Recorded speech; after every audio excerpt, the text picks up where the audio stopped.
Education is not just about empowering people. It's not just about the practice of freedom. It's also in some ways about killing the imagination. And in some ways educating people to adjust the conditions in which their own sense of agency is basically limited. For instance, we often see pedagogies that teach to the test. We often see pedagogies that are simply about accountability, objective standards, pedagogies that in no way take into consideration the experience of students, in no way speak to important social issues.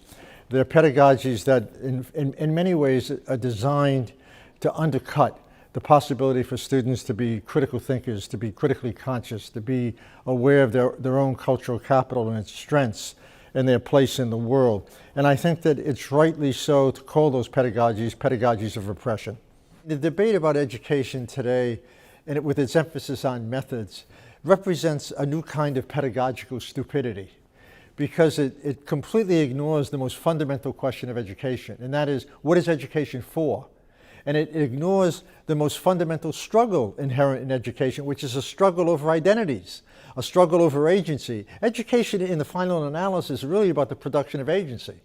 You know, what kind of agents are we going to produce? What kind of narratives are we going to produce that students can understand, that enlarge their perspective on not only on the world, but on their relationship to others and themselves? And I think that methods, to begin with methods, is to completely ignore probably all the most fundamental questions about education: ideology, culture, power, authority. How are these things constituted? What's the basis for knowledge? Who has the authority to implement it? In what way does it speak to a particular kind of future? Because all education is an introduction in some way to the future.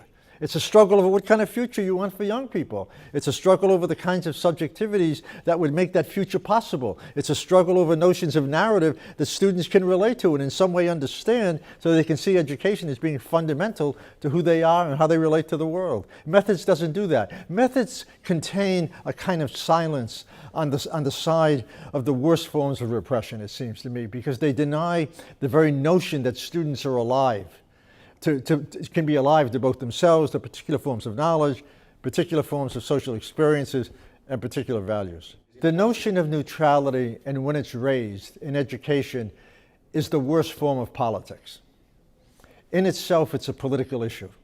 It's a political question, because it's taken a value around education in ways to hide what education is really about. I've always viewed that position as the basis for a kind of fascist politics, because it hides its code for not allowing people to understand the role that education plays ideologically, the role that it plays in producing particular forms of knowledge, particular forms of power, particular kinds of social values, particular notions of agency, particular narratives about the world. It's impossible for education to be neutral. There's no such thing as a neutral education. So those who argue that education should be neutral are really arguing for a version of education that's not, in which nobody's accountable. That the people who produce that form of education disappear. They become invisible because they're saying it's neutral. And so you can't identify the ideological processes, politics, modes of power at work. And that's precisely what they want. I mean, look, power at its worst is invisible. It makes itself invisible. And I think that the notion that education is neutral is to me one way of people who have dominant power making it invisible and making propaganda itself incapable of being seen. It seems to me that at the heart of critical pedagogy is that it's not just about, it's not a skill. We're not talking about skills, you know, we're talking about critical consciousness. You know, conscientization, right? I mean, we're talking about what does it mean to create the tools where people can be not only critics, but can be cultural producers. And I think that what the new technology offers for young people, particularly for young people, is the opportunity to operate outside of traditional spheres of the media, particularly the mainstream media, in ways that they've never had that opportunity before. At the same time, we also see the way in which the new media, the new technologies have become enormously weaponized in the interest of repressing people. Google, Facebook. I mean, these are really increasingly technologies of surveillance. That's basically what they are. But that doesn't mean that there aren't enormous possibilities for these technologies to be used, and we've seen them used in relatively progressive and radical ways. I mean, my theory about those technologies is that we have to judge them within the societies that are using them according to very specific values. So it's not that the technology alone, produces very specific relationships. They operate according to the values that basically align with certain modes of power to put into play how those things would be used. Selfies, selfies are the mirror of neoliberalism, right? I mean, but selfies don't have to be. Disabled people can project modes of representation that dignify who they are. It's a struggle. All of these technologies are part of a larger struggle over cultural politics. In the beginning, when these technologies emerged, there was a kind of romanticization about these technologies, saying that this is the new democracy, right? Because they divorced those technologies from questions of power and the concentration of power, and how the concentration of power can basically absorb almost anything in a capitalist society, particularly a neoliberal society.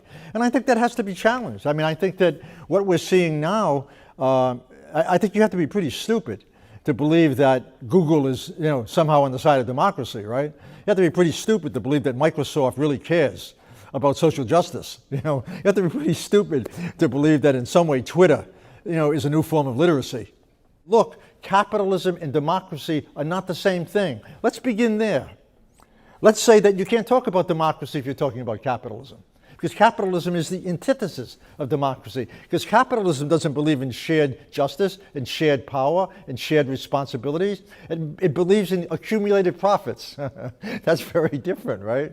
And so it seems to me that a debate over democracy, particularly in terms of linking three things: political rights, personal liberties, and economic rights. There is no democracy that does not talk about economic rights. It doesn't exist. I mean, you can have a range of personal freedoms and political individual freedoms, and I'm delighted with freedom of the press. And I'm delighted with the ability to go to choose any religion I want. But I'm not delighted with the notion that anybody can either sleep at the Ritz or sleep under a bridge. Sorry, doesn't work that way. I don't think any democracy is really worthy of the name, because I don't think any democracy is finally finished or completed. I think that what democracy is, and what I like about it, is the fact that it represents an ideal in which no society is ever just enough. The concept at its best means it's unfinished. It's never fully completed. You always have to work at it. It's always a site of struggle. Gramsci says, he uses a term called the interregnum. He says, it's a period when the old order is dying and new societies are emerging. And in the middle is that moment of restlessness, that moment of uncertainty. That moment today is increasingly dominated by a fascist politics. It's dominated by right-wing groups, hate groups. It's dominated by people who hate immigrants, who hate refugees. It's dominated by neo-Nazis. It's dominated by white nationalists. And we need to be aware of that. I mean, we need to be aware that the language of democracy has been undermined by neoliberalism, by the hedge fund operators, by the capitalists, and we haven't been able to recover. And so now we talk about illiberal democracy.